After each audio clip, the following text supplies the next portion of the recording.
Buenos días. El equipo está integrado por Itzel Guillén, Ofelia Guerrero, Salma Cruz, Carla Pérez, Maricruz Figón, Melissa Arteaga y su servidora Valeria Vázquez.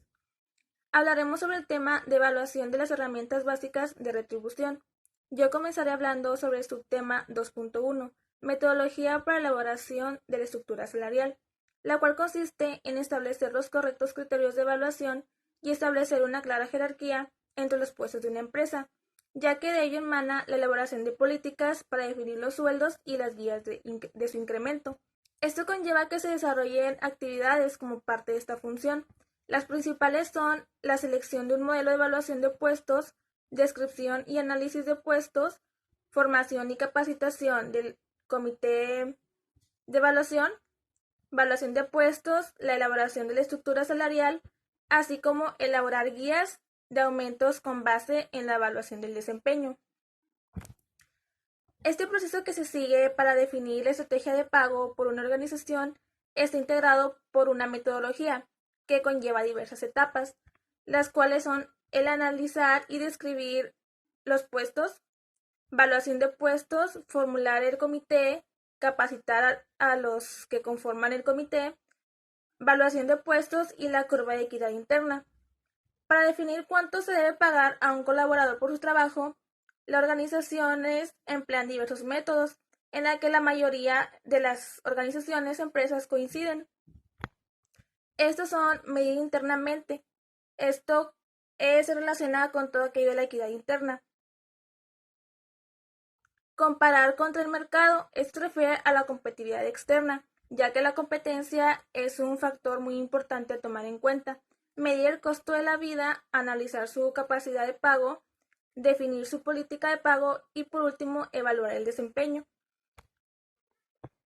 Bueno, la estructura de salario nos dice que la línea de salarios que se constituye como resultado de la evaluación de puestos permite conocer en forma tangible si estos aumentaron con rapidez, así como si hay desproporción en los salarios pagados de otros departamentos, de un departamento a otro. El equilibrio interno, o también llamado la coherencia interna de los salarios, es posible y se alcanza gracias a la información interna, que se obtiene por medio de la evaluación y clasificación de puestos. Esto es con ayuda de un programa previo de descripción y análisis de puestos. Evaluación de la descripción de puestos y su contribución al sistema de retribución. La definición importancia nos dice que el análisis del puesto se refiere a la descripción de las tareas, deberes y las responsabilidades del cargo. Podemos establecer que el análisis de puestos es el proceso de investigación mediante el cual se determinan las tareas que componen el puesto. Objetivo del análisis de puestos. Esta técnica sigue un procedimiento clasificando las actividades en grupos homogéneos, así como también delimita sus fronteras, calcula y propone conocimientos, las habilidades, responsabilidades, entre otras. Estructura del análisis de puestos. En general, el análisis de puestos se refiere a 4 áreas presentes en cualquier tipo o nivel de puesto. La primera nos dice que son los requisitos intelectuales. Nos dicen que tienen que ver con las exigencias del cargo en lo referente a los requisitos intelectuales que el empleado debe poseer. El segundo son los requisitos físicos. Esto tiene que ver con la cantidad y la continuidad de energía y de esfuerzo físico, mental, requerido, que es provocada, así como la constitución física que necesita el empleado para poder desempeñar el cargo adecuadamente. El punto número 3 nos dice que son las responsabilidades. Se refiere a la responsabilidad que tiene el ocupante del puesto por la supervisión del trabajo de subordinados. Y por último son las condiciones de trabajo. Estas condiciones de trabajo se refieren más que nada a las condiciones ambientales en lugar donde sea el trabajo, sus alrededores, y que puedan ser desagradable, molesto o sujeto a riesgos incluso de los mismos empleados. La valoración de puestos es el punto de partida para el establecimiento de un sistema de remuneración equilibrado. Este está dirigido por un comité de valoración, el cual está conformado por representantes dentro de los distintos niveles y departamentos de la empresa. 4 son los métodos fundamentales para llevar la evaluación del trabajo de una empresa. El primero es el método de graduación previa o clasificación, método de alineación o de evaluación por series, método de comparación de factores y método de evaluación por puntos. Estos se pueden clasificar los métodos en 2 grupos. El método de graduación previa consiste en que el comité de valoración va a hacer una clasificación dentro de la empresa para clasificar los puntos en niveles, clases o grados de trabajo, así para determinar cuál de estos debe quedar catalogado en el puesto. El método de alineación consiste en que el jefe de comité de valoración hace una ponderación de cada puesto con la ayuda de los demás integrantes para ver qué puesto de acuerdo al salario tiene que ser ajustado. 2.4. Encuestas de salarios en la zona geográfica de influencia. La encuesta salarial nacional nos dice que genera información estadística que permite medir el impacto estructural en el ámbito productivo, remuneración de las nuevas formas de contratación de personal y la formación de recursos humanos. Esto con el fin de contar con elementos que indicen con el diseño de la política laboral eficaz para el sector. El objetivo principal es determinar la relación que existe entre la estructura de salarios de una empresa y de la otra que pueda tener información de otra. Sus datos a investigar son los salarios básicos, los promedios de salarios y las prestaciones adicionales. En el tema 2.5 veremos lo que es el establecimiento de franjas salariales. Aquí nos menciona que es el conjunto de principios y directrices que reflejan la orientación y la filosofía de la organización en lo que corresponde a la remuneración de sus empleados. Esta no es estática, por el contrario es dinámica y evoluciona, y también se perfecciona al aplicar las situaciones que cambian con rapidez. En el tema 2.6 veremos lo que es el establecimiento del tabulador de sueldos y salarios.